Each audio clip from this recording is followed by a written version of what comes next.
A paz do Senhor Jesus, amém? Eu contei aqui, eu não sei se eu contei errado, mas 19 crianças, que bênção, né, irmãos? Que alegria, né? Todas elas com toda alegria e aquela motivação para ir para a sala, que a gente chama de salinha, né? A primeira vez que eu cheguei numa igreja evangélica, meus filhos não estavam acostumados, e aí, então eles não iam para a salinha sem mim, eu tinha que ir com eles, né? A Brenda tinha 6 anos, 5, 6, o Breno 7. E aí a primeira igreja que eu fui foi lá do pastor Eliabe, no centro, eu fiquei 3 meses lá.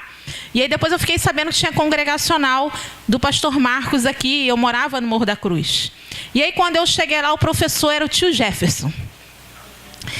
E aí ele cantou uma musiquinha, sabe, hoje é dia lindo. Eu, de vez em quando eu me lembro dessa musiquinha, eu canto pro Breno e pra Brenda. As mesinhas lá na Ágape, elas eram desse tamaninho.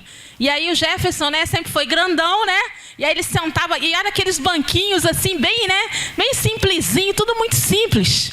E aí então ele dava aula, cantava, fazia não sei o quê, era todo animado, né? Nesse tempo ele não era casado ainda, estava começando a namorar a Sandra, né? E o Jefferson me ajudava muito quando eu chegava na igreja. Ele sempre me recebeu com muito carinho, sempre recebeu meus filhos com muito carinho. E eu acho muito importante que as nossas crianças sejam recebidas com muito carinho. Porque o que nós estamos fazendo aqui é implantando no coração delas o reino de Deus. Nós estamos fazendo a melhor parte que um pai e uma mãe pode fazer pelos seus filhos. Investir na vida espiritual do seu filho. Então, com você que é pai, você que é mãe, quando você for orar, ora pelos tios, pelas tias, né? Ora para que Deus dê a eles sabedoria, força. E se você deseja ajudar nesse ministério, procure as nossas irmãs, procure a líder do Ministério Infantil, que é a nossa irmã Silvinha. Com certeza você vai ser muito bem-vindo a doar um pouquinho do seu tempo para ajudar as crianças. O Breno falou que foi convidado agora para ajudar as crianças. Ele foi que nunca trabalhou com as crianças, nunca ficou, mas ele aceitou por amor à obra, né? E aí ele falou que vai se preparar para ver o que Deus prepara. Foi a Kelly que convidou ele, né? E ele falou, mãe, vou ver o que Deus prepara, né? Será que eu vou ter o dom? E eu falei para ele, meu filho, vai que Deus confirma. O importante é você doar um pouquinho do seu tempo. Assim como um dia alguém doou o tempo para você. Um dia alguém doou o tempo para você. E uma das coisas que mais me chamaram a atenção quando eu me converti, eram pessoas como Jefferson, que ficava na porta da igreja e que recepcionava a gente com maior festa. É congregacional, a Ágape é comprida, né? O corredor é compridão, e aí vai lá, vem cá, Mauro Abreu, Jefferson, e tinha uma galera lá, irmãos assim, de ponta. Eram galeras que quando alguém chegava, logo perguntava por eles. Pessoas que fizeram a diferença no seu tempo para o louvor da glória de Deus. Minha oração é que Deus aviva em nós essa graça de receber os irmãos com muita alegria e dizer para os irmãos o quanto a gente fica feliz em vê-los. Me alegrou muito nessa noite ver a Cris aqui nessa noite. E eu falei isso para ela ali. Falei, Cris, que vitória você está aqui. Que vitória, irmãos, é nós chegarmos até aqui. Fiquei muito feliz de ver o Alan, Roberta, que estavam viajando. Fiquei muito feliz de ver o Léo, que está trabalhando fora. E agora o tempo dele está curto. E meu coração bombeou quando eu vi o Fernando. Ele sabe como eu me preocupo com ele, né? Ele sabe que ele também é um pouquinho filho meu, porque é da mesma turma do Breno e da Brenda, da galera. No mesmo tempo do grupo caseiro. A gente fazia os cultos no grupo caseiro e eles faziam lá o movimento deles, eram todo mundo da mesma fase, da mesma idade, né, Flávio? Galera, era muita galera, né? Breno, Brenda, Marquinho, Mariana, Fernando, o Vertinho, era uma galera. Mas graças a Deus eles estão aqui para o louvor da glória de Deus. A gente ia para os cultos, mas eles iam com a gente. Naquele tempo não tinha, quase ninguém tinha carro, quase ninguém tinha celular, quando tinha aqueles tijolos. Era aquele tijolo. E alguns tinham bicicleta, né, Jefferson? Mas um desejo enorme de estar junto. Sabe qual era a programação dos jovens? Ver pipoca, comer pipoca, assistir um filme. Mas não tinha esse negócio de... Né, Flávio, não tinha essas televisões. Era aquele caixote, irmãos. Mas a sala lotava. Ia para a casa de um irmão, a sala lotava de jovens querendo estar ali. E a gente fazia ceia de final de ano juntos. Irmãos, era franguinho, assado, muito simples, sabe? Com aquela farofa simples, aquele arroz simples. Mas a gente ficava lá até 2 da manhã, ia todo mundo embora, glorificando a Deus. E havia uma sede de evangelizar Japuíba, havia uma sede de fazer a obra. Todo domingo os jovens tinham reunião, né? Reunião todo domingo antes do culto, para a gente poder decidir tudo junto. Giovanni era líder junto comigo da mocidade, eu tinha um cachorrão na minha casa. Aí o Giovanni às vezes chamava no portão, eu não ouvia. De repente, quando eu vi, o Giovanni estava em cima do muro, porque o cachorro estava querendo pegar. Várias vezes isso aconteceu. Eu falei, Giovanni, tu é louco? Espera eu atender, rapaz, o cachorro vai te morder. Não, não vai não. E ele ficava lá na minha casa até tarde da noite, discutindo o que ia fazer, o que a gente vai fazer para a mocidade. Vamos pensar em alguma estratégia, vamos pensar em alguma coisa. E as reuniões de diretoria, porque o pai dos meus filhos não era cristão e ainda não é. Então, eu trabalhava na liderança, eu não poderia ficar na reunião da igreja, porque ele não deixava. E aí então a diretoria toda ia para minha casa, fazia reunião na minha casa. Um tempo muito difícil, irmãos. Tempo de muita luta, de muita dificuldade. Várias vezes, muitas vezes, eu e meus filhos prontos para ir à igreja. O pai dos meus filhos chegava completamente embriagado e dizia assim, hoje ninguém vai para o culto nenhum. Ninguém vai. E aí a gente falava, mas como assim? Não, ninguém vai para o culto não. Trancava o portão, trancava a casa toda e então a gente ia para o joelho. Eu, Breno e a Brenda, dobrava o joelho e chorava nos pés do Senhor. E aí Deus levantava a Brenda com uma palavra poderosa e eu chorando em lágrimas, levantava o Breno com um louvor e ali o Senhor visitava a gente não ia à casa do Senhor e no outro dia a gente estava de pé, fazendo a obra e glorificando a Deus. Não pense, irmãos, que a vida cristã é fácil. Não pense para você chegar até aqui, foi fácil, foi mar de rosa, porque para muitos não foi. Mas as dificuldades, as lágrimas, elas precisam nos ensinar algumas coisas. E é isso que eu quero falar nessa noite. Abra a Bíblia no Salmo 42.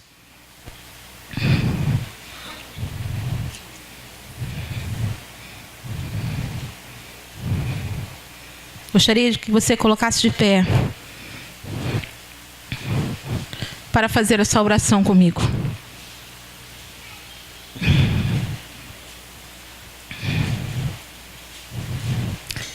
Salmo de número 42. Amém?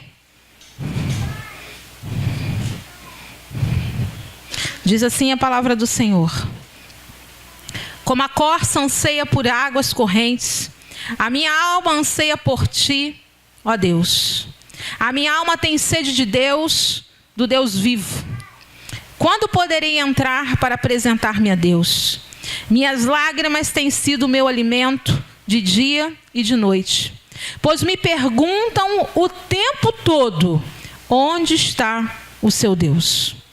Quando me lembro dessas coisas, choro angustiado. Pois eu costumava ir com a multidão, conduzindo a procissão à casa de Deus, com cantos de alegria e de ação de graças, em meio à multidão que festejava. Por que você está assim tão triste, ó minha alma? Por que está assim tão perturbada dentro de mim? Ponha a sua esperança em Deus, pois eu ainda o louvarei. Porque Ele é o meu Salvador e o meu Deus. A minha alma está profundamente triste. Por isso, de ti me lembro, desde a terra do Jordão, das alturas do Hermon, desde o monte Mizar, desde abismo chama outro abismo. Ao rugir das tuas cachoeiras, todas as tuas ondas e vagalhões se abateram sobre mim. Concede-me, ó Senhor, o seu fiel amor de dia, e de noite seja comigo a sua canção. É a minha oração ao Deus que me dá vida. Direi a Deus, a minha rocha, por que se esqueceste de mim? Por que devo sair vagueando e pranteando, oprimido pelo inimigo? Até os meus ossos sofrem agonia mortal. Quando os meus adversários zombam de mim, perguntam-me o tempo todo, onde está o seu Deus? Por que você está assim tão triste, ó minha alma? Por que está assim tão perturbada dentro de mim? Põe a sua esperança em Deus. pois eu ainda o louvarei. Ele é o meu Salvador e é o meu Deus. Amém? Pode assentar, amados. Salmo 42 é um salmo que me faz lembrar Eclesiastes 3. Tempo para todas as coisas. E há tempo de chorar, tempo de rir. Tempo de prantear e tempo de dançar. Eclesiastes vai dizer que há um tempo determinado para todas as coisas debaixo do céu. O Salmo 42, irmãos, é uma oração que precisa ser orada por mim e por você sempre. Na verdade, muitos salmos vai nos levar, nos ensinar a orar. E a gente precisa aprender a orar os salmos. Quantas pessoas já viveram momentos assim, como o salmista? Já ouviu falar na expressão a noite escura da alma?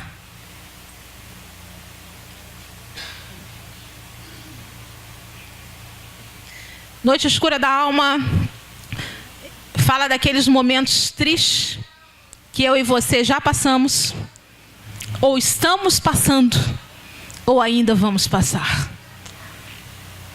A alma está tão angustiada e tão triste que você perde o prazer da vida. Isso chama-se a noite escura da alma. Quem passa por isso sabe o que é uma noite escura da alma. Eu estava meditando nesse texto e Deus me fez pensar que muitos cristãos fiéis e verdadeiros passam por muitas noites escuras da alma. Questionamentos, angústia, tristeza que parece que não vai ter fim. Momentos de profundo abatimento. Muitos de nós passamos por isso. E como salmista, muitas pessoas olham para mim e para você, num tempo desse, e perguntam assim: onde está o teu Deus? Onde que Ele está no meio de tudo isso? Já ouvi muito isso na minha caminhada. Em tempos difíceis, em tempos de profundas tristezas, eu já ouvi muito. Mas por que Deus deixou isso? Como assim Deus permite você passar por isso? A noite escura da alma é um momento de angústia tão grande que você já está em tremenda depressão e as pessoas olham para você e falam assim: mas não pode sentir isso, você é crente. Crente não pode passar por noite escura da alma. Contexto aqui, irmãos, de Salmo 42, estudiosos e comentaristas acreditam que o Salmo 42 fala de Davi. Quando Davi fugiu do seu próprio filho Absalão. Absalão armou uma cilada contra o pai. E o pai teve que sair de Jerusalém com os seus soldados, porque Absalão queria tomar o reino. E Davi, diz a palavra, era um homem segundo o coração de Deus. Salmos é o resultado de experiências profundas com Deus. As experiências profundas com Deus transformavam-se em salmos na vida de um adorador. A minha experiência e a sua experiência com Deus precisa ser transformada em orações, em salmos, em cânticos de louvor a Deus. A pergunta que eu tenho para você nessa noite: o que a sua experiência com Deus tem se transformado? As nossas experiências precisam ser transformadas. Principalmente, nós precisamos nos transformar em pessoas melhores. Porque há todo um propósito diante de Deus, debaixo do céu, para o tempo de chorar. Tempo de rir e tempo de chorar. O fato é que todo mundo, todos nós, queremos viver o tempo de festa. Todos nós queremos viver o tempo de conquista. Todos nós queremos viver o tempo da alegria radiante, daquela satisfação plena e aquele sorriso que não cabe na boca. Mas a Bíblia não fala que a vida do crente vai ser só tempo de festa. Ela fala que também haverá tempo de choro e de muitas lágrimas. Tem um texto da palavra que a gente precisa guardar no nosso coração. Todas as coisas cooperam e contribuem. E quando o texto lá em Romanos, o apóstolo Paulo fala, todas as coisas, é todas. Todas coisas ruins cooperam? Sim. Coisas boas cooperam? Também. Porque a gente acredita que só coisas boas vão cooperar, mas não é assim que diz as Escrituras. Apóstolo Paulo é bem claro quando ele diz, todas as coisas cooperam. Para quem? Para quê? Para o bem. De quem? De quem ama a Deus. Porque aquele que ama a Deus foi chamado. Então você que ama o Senhor, você que foi chamado por Deus, tudo coopera na tua vida e na minha vida. É assim que diz as Escrituras. Dias bons cooperam, dias maus também cooperam. Tudo coopera e a gente precisa entender isso e enxertar isso no meu e no seu coração. Porque quando as pessoas olhar para você e dizer, onde está Deus? Você vai dizer para ela assim, Deus está aqui.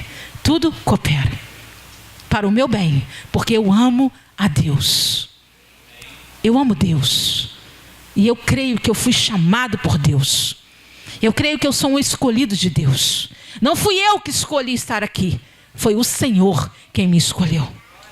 Porque se eu estivesse escolhido, eu já não teria mais condições de estar em lugar nenhum. Mas quando eu sou escolhida, aquele que me escolhe me sustenta. Aquele que me escolhe firma bem as minhas estacas. E quando o vento bate para um lado e para o outro, eu estou firme. Porque eu fui escolhida pelo Senhor.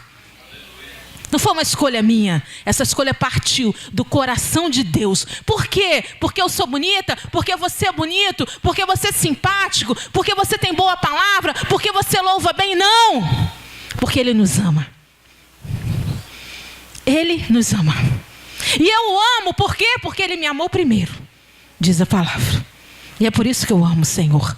Porque Ele me amou primeiro. Eu preciso entender que tudo vai cooperar para aquele que é chamado por Deus. Salmo 42 é conhecido pelos estudiosos como o Salmo longe de casa.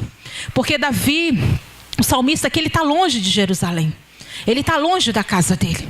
E é nesse momento de profundo abatimento que ele diz assim, como a corça anseia pelas correntes das águas, assim o meu coração anseia por ti, ó Deus. A minha alma tem sede de Deus, do Deus vivo. Todo tempo coopera. Tempo de lágrima, tempo de dor. A noite escura da alma. Ela precisa cooperar na minha e na sua vida, pelo menos para algumas coisas.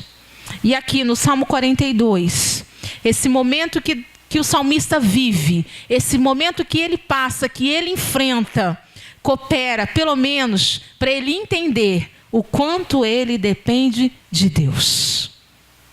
Por que a corça? Porque a corça, irmãos, ela é um animal que tem uma necessidade constante de água. Vive em regiões secas e montanhosas. Mas a corça, ela tem uma capacidade de sentir cheiro de água a quilômetros. E no habitat dela, ela vive em busca dessa água.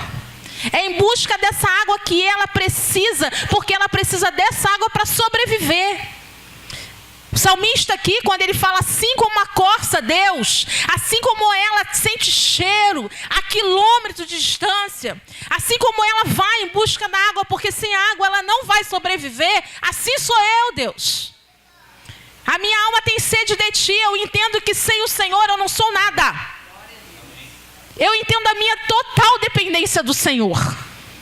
Esse tempo aqui, tempo de tanta angústia, tempo de estar longe de casa, o tempo de fugir do trono, fugir do reinado, fugir do meu aconchego e ter que me esconder nas montanhas porque o meu próprio filho está em busca da minha própria vida.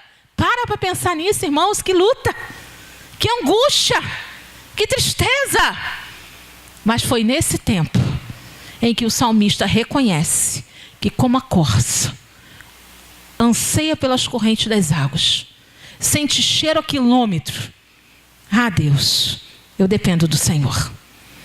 Eu não consigo fazer nada sem ti. Tempo de chorar é tempo de reconhecer o quanto somos dependentes de Deus.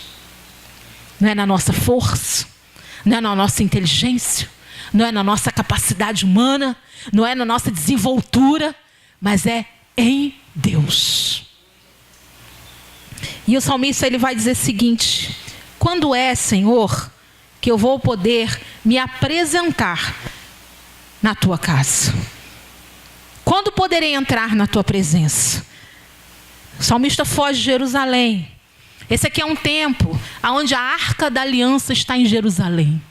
A Arca da Aliança simboliza a presença de Deus. É um tempo em que acreditava-se que a presença de Deus estava lá. E ele tem que fugir do lugar da presença. E quando ele lembra disso, quando ele pensa que ele teve que fugir desse lugar da presença, ele diz: as minhas lágrimas são o meu alimento de noite. Porque quando eu percebo que eu estou longe da presença, a minha angústia é total. Em primeiro lugar, em tempo de choro, ele vai entender o quanto depende de Deus. E em segundo lugar, ele vai entender uma coisa que eu e você precisamos entender: o melhor lugar para estar é na presença de Deus, irmãos. Não existe lugar melhor na minha e na tua vida. Não existe lugar melhor do que estar na presença de Deus. E ele então pergunta: quando é que eu vou poder voltar? Quando é que eu vou poder me apresentar diante de ti? E quando ele pensa nessa dificuldade, quando ele pensa nessa distância, a minha lágrima é o meu alimento. Eu me derramo, Senhor, porque eu estou longe. Eu estou longe da tua presença. Será, irmãos, que a gente consegue chorar pela presença de Deus? Será que a gente consegue chorar por isso? A presença de Deus, ela me faz falta, te faz falta? Faz falta para você estar na presença? Você consegue chorar pela presença? Você consegue entender que o melhor lugar a se estar é na presença? O salmista entendeu isso. Eu estou longe, Senhor. E quando eu penso que eu estou longe, a minha lágrima é o meu alimento. Porque quando eu estou longe, os inimigos olham para mim e dizem assim: onde é que está o teu Deus? Você está aqui? E ele está onde? A experiência das lágrimas, do sofrimento, das aflições, precisa nos fazer entender que o melhor lugar a estar é no centro da presença de Deus. E aí então ele diz o seguinte: onde está o teu Deus? Quando eu me lembro dessas coisas, eu choro angustiado.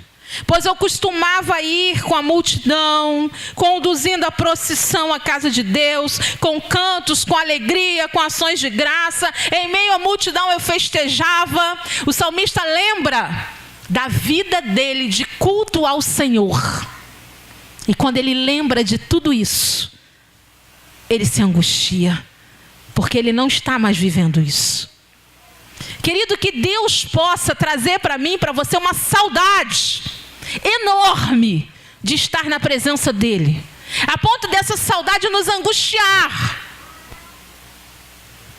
Que você sinta saudade dos cultos, dos irmãos, das festas, dos retiros espirituais da tua vida, dos ministérios que você já participou até hoje, daqueles momentos de profundidade, de jejum, de oração, de adoração a Deus. Irmãos, que a gente chore por essa presença que muitas vezes se vai. Não é porque Deus está longe, é nós é que nos distanciamos. Por causa do dia a dia, por causa da correria, por causa dos sonhos, por causa dos projetos. E porque casou, por causa da família, porque veio o filho, agora é por causa do filho. E porque mudou de cidade, agora é porque mudou de cidade. A gente tem motivos para se afastar o tempo todo. Mas quando o salmista sai de Jerusalém, do lugar de adoração, do lugar de culto, do lugar de sacrifício, quando ele lembra que ele está longe desse lugar, ele diz: eu choro angustiado, porque esse lugar me faz falta. Ah, irmãos, a gente precisa sentir falta da presença. A gente sente falta de tanta coisa. Tanta coisa. É o sapato, é a roupa, é o cabelo que não dá para tratar como eu gostaria. É a viagem que eu queria fazer esse ano. Eu sinto tanta falta da cidade que eu fui o ano passado. Que a nossa maior saudade seja do Senhor. Todo dia você possa sentir essa saudade. Saudade de estar com o Senhor. Saudade de estar com os irmãos. Saudade de estar em comunhão. Saudade de estar em adoração. Saudade de estar em culto. Saudade de estar em festa. Mas uma festa para a glória de Deus. É dessa festa que a gente tem que ter saudade. É desses momentos que um dia Deus marcou a nossa vida. Nós precisamos ter saudade deles. Primeiro lugar, eu dependo totalmente de Deus como a corça. Sem água, a corça morre no deserto. Sem Deus, eu morro nessa terra. Eu morro. Eu dependo, eu sinto falta da presença, porque Jerusalém é o melhor lugar a se estar. Lugar de culto, lugar de adoração, lugar de sacrifício, lugar de estar em procissão com os irmãos. Lugar de a congregação se alegrar com ações de graça. Eu preciso sentir falta disso. Se eu não estou sentindo falta disso, tem alguma coisa errada com a minha vida espiritual. Tem alguma coisa errada comigo. Porque eu nasci para estar em Jerusalém.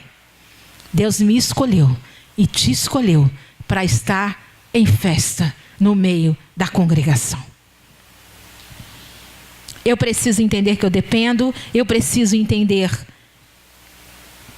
da presença, do valor da presença.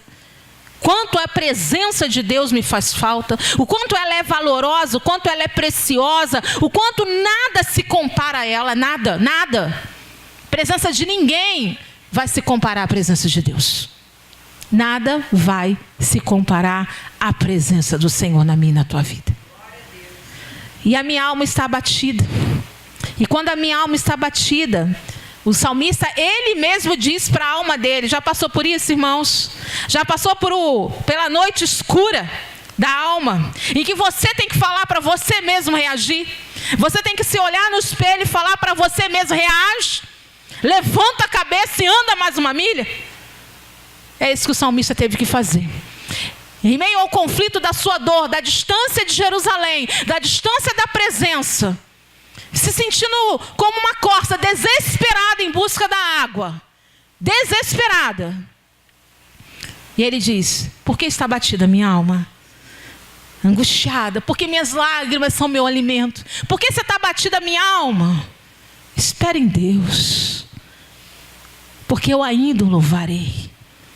Quando eu me lembro, a minha alma está profundamente triste, mas eu me lembro da terra do Jordão. Eu me lembro das promessas. Eu me lembro das experiências que eu tive com o Senhor. Irmãos, em tempo de choro, nós precisamos nos lembrar de quem Deus é na nossa caminhada. O que Deus já fez por nós até aqui é precioso, precisa ser guardado, como um tesouro que você guarda, mas é guardado dentro do teu coração. Guarda a tua experiência com Deus, porque você vai precisar dela.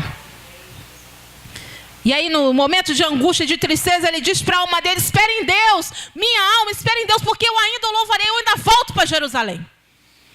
Eu volto, eu creio que eu volto. E o salmo é uma luta. É uma luta que ele diz para a alma para esperar, e ao mesmo tempo a alma está abatida, ela está entristecida. E ele fala: olha, Deus é o meu Senhor, Ele é o meu Salvador, eu ainda o louvarei, eu vou voltar. Deus vai mudar esse quadro. Em tempo de choro, irmãos, não perca o entendimento que você depende de Deus. Não perca o entendimento de que a presença é o melhor lugar da tua vida e da minha vida. Não perca a esperança dentro do teu coração. Por mais difícil que seja a luta, por mais difícil que seja a prova, por mais difícil que seja o levante dos seus inimigos, espere em Deus. Não perca a sua esperança, porque você ainda vai louvar o Senhor. Diga para a tua alma: eu ainda o louvarei. Essa luta vai passar. O choro pode durar uma noite inteira, mas a alegria, ela vem pela manhã. O tempo pode ser crítico, pode ser de deserto, pode ser de lágrima, de angústia, de choro, mas eu ainda o louvarei. Guarda a palavra no teu coração. Guarda a fé, guarda a sua esperança. E aí então ele ora: Senhor, concede-me, Senhor, o seu amor fiel de dia e à noite. Esteja comigo. A sua canção. Essa é a oração ao Deus que me dá vida. Pede ao Senhor que esteja contigo. Ore ao Senhor. Ore os salmos. Seja sincero com Deus. Não tenha reservas com Deus. O salmista, ele rasga o coração. E ele diz: Senhor, a minha alma, o meu choro é o meu alimento. Pensa num prato.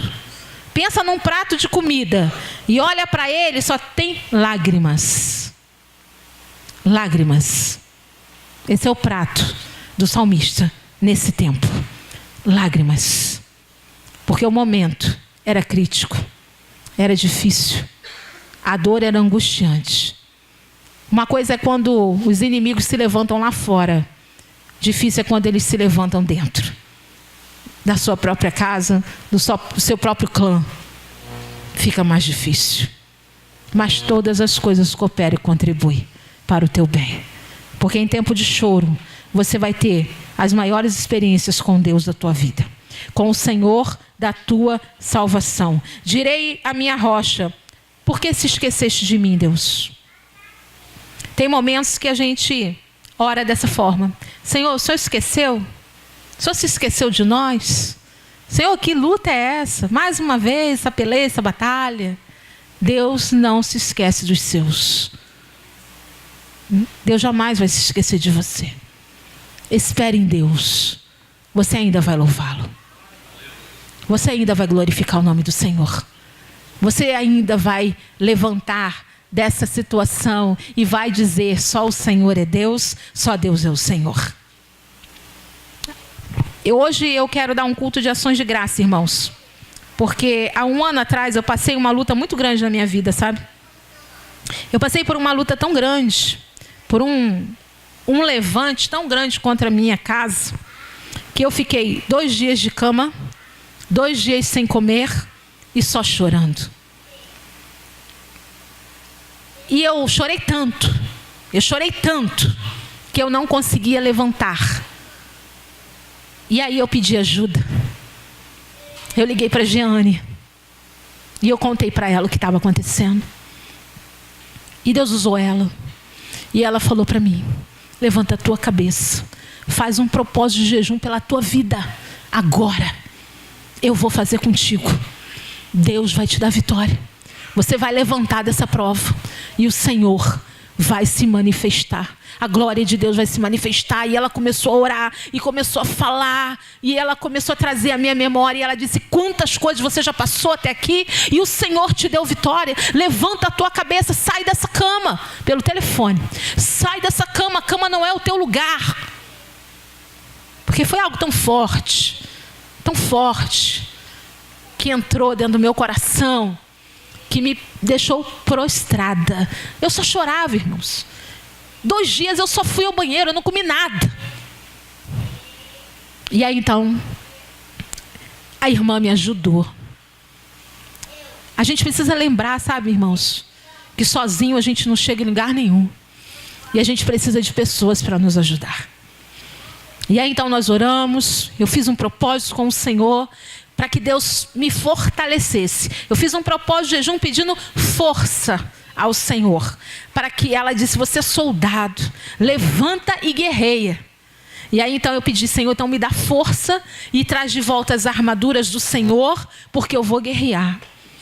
E aí então comecei um propósito com o Senhor, dias e dias e dias, pedindo, Senhor, força, força, força, força, sabedoria, sabedoria e força. Senhor, tua providência, o Senhor vai mover alguma coisa, o Senhor vai fazer alguma coisa, teu nome vai ser glorificado. E Deus se levantou e me deu vitória para o louvor da glória de Deus.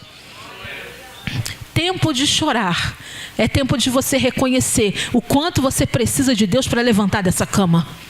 O quanto você precisa de Deus para enxugar as tuas lágrimas, para trazer para você as armaduras que você precisa para guerrear. E aí você vai ver o quanto seus irmãos são importantes na sua vida. Tempo de choro, você vai ver o quanto Deus se importa com você e levanta pessoas para te ajudar. E eu estou em ações de graça, porque fez 1 ano que eu passei por essa prova. E Deus me deu vitória para o louvor da sua glória. Me deu vitória. Eu achava que eu já tinha chorado muito na vida. Achava que eu já tinha chorado muito. Aí quando veio essa, eu falei, Deus, achei que eu já tinha chorado muito, mas não chorei muito não. Agora que eu estou vendo que eu estou chorando. E as lágrimas foram o meu alimento. Mas o Senhor se levantou, o nome do Senhor foi glorificado. Foi um levantar do inferno contra a minha vida, contra a vida dos meus filhos, dentro da minha família. Algo terrível, irmãos. Eu passei, alguns irmãos aqui sabem da perseguição que nós sofremos. E nós tivemos que sair da nossa própria casa. Mas Deus preparou uma casa. Estávamos desempregados, Deus preparou o emprego. Deus preparou tudo para o louvor da sua glória, para que o seu nome fosse glorificado, para mostrar para mim e para você que quem peleja por nós é Deus. Ele que peleja pelo seu povo, pela sua igreja. Você só precisa reconhecer isso, que não é na tua força, mas é na força do Senhor. O quanto você depende de Deus. Porque sem Deus, você vai morrer no deserto. O quanto a presença faz falta. O quanto é bom estar no meio da congregação. O quanto é bom estar no meio dos irmãos. Porque é na comunhão, irmãos, que Deus derrama a bênção. Assim diz a palavra. É na comunhão que Deus derrama a bênção. E o choro, ele até pode durar algumas noites. Porque essa noite inteira, ela pode ser dias e dias e dias. Como foi esse choro meu em 2017. Mas para o louvor da glória de Deus, nós oramos. O Senhor fechou a boca do leão. Deus nos deu estratégia. Deus nos direcionou. E nós estamos na presença do Senhor, no melhor lugar a se estar para o louvor da sua glória. Não pense você, irmãos, que Deus te abandonou. Espera em Deus. Entrega a sua situação na mão do Senhor. Seja ela qual for que você esteja passando. Mas permaneça em Jerusalém. Fique no lugar da presença. Posicione-se. Anseie por Deus mais do que qualquer outra coisa. O salmista vai dizer num salmo que a minha alma anseia por Deus mais do que o guarda pelo romper da manhã. Quem trabalha à noite aqui, Flávio talvez, passa uma noite inteira trabalhando. Qual é a maior expectativa para quem trabalha à noite? É o dia clarear. Né, Michel? É o dia clarear. O salmista diz que a minha alma anseia por Deus mais do que o romper da manhã. Mais do que o anseio pelo dia chegar, a minha alma anseia por Deus. Nosso anseio, irmãos, precisa estar em Deus, para o louvor da sua glória. Eu não sei o que você tem ansiado, mas anseie por Deus. Eu não sei em quem você tem esperado. Eu não sei o que você espera. Nós já estamos indo para o final do ano, né? Já estamos em novembro. Daqui a pouco já chegou o final do ano. Eu não sei o que você espera para 2019. Mas eu tenho uma coisa para dizer para você. 2019, 20, 21, 30, 40, 50, até quanto o Senhor nos permitir nessa terra. Espere em Deus. Porque você ainda vai louvá-lo. Amém? Queria que você se colocasse de pé agora.